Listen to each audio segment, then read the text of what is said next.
യിരെമ്യാ പ്രവാചകന്റെ പുസ്തകം 31-ാം അധ്യായം അതിന്റെ 3 മുതലുള്ള വാക്യങ്ങൾ ഞാൻ വായിച്ചു കേൾപ്പിക്കാം. ദൈവം നമ്മെ സ്നേഹിച്ചാലുള്ള ഗുണം, ദൈവം നമ്മെ സ്നേഹിച്ചാലുള്ള അനുഗ്രഹം അവിടെ എഴുതിയിട്ടുണ്ട്. യഹോവ ദൂരത്തു നിന്ന് എനിക്ക് പ്രത്യക്ഷനായി അരുളി ചെയ്തത്, നിത്യസ്നേഹം കൊണ്ട് ഞാൻ നിന്നെ സ്നേഹിച്ചിരിക്കുന്നു. അപ്പൊ ദൈവത്തിന്റെ സ്നേഹം എങ്ങനെയുള്ള സ്നേഹമാണ്? നിത്യസ്നേഹമാണ്. 6 മാസത്തെ വാറണ്ടിയും ഗ്യാരണ്ടിയും ഇല്ലാത്ത സ്നേഹമല്ല ദൈവത്തിന്റെ സ്നേഹം. നിത്യസ്നേഹമാണ്. എവിടെ വരെ? നിത്യതയോളം.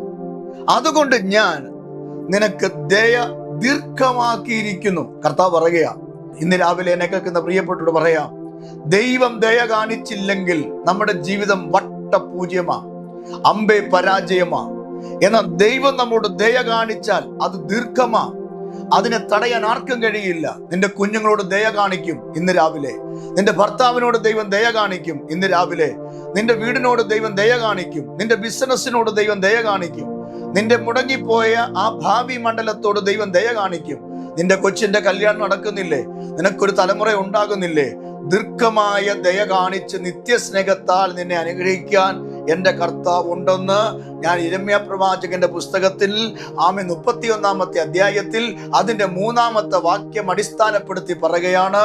ദൈവം നിത്യമായി നിന്നെ സ്നേഹിക്കും, നിത്യതയോളം സ്നേഹിക്കും. യേശു നിന്നെ സ്നേഹിച്ചാൽ നീ ഒരിക്കലും ഭാരപ്പെടേണ്ട. സ്നേഹത്തിന്റെ അധിപതിയായ ക്രിസ്തു നിനക്ക് വേണ്ടതെല്ലാം കരുതി വെച്ചിട്ടുണ്ട്.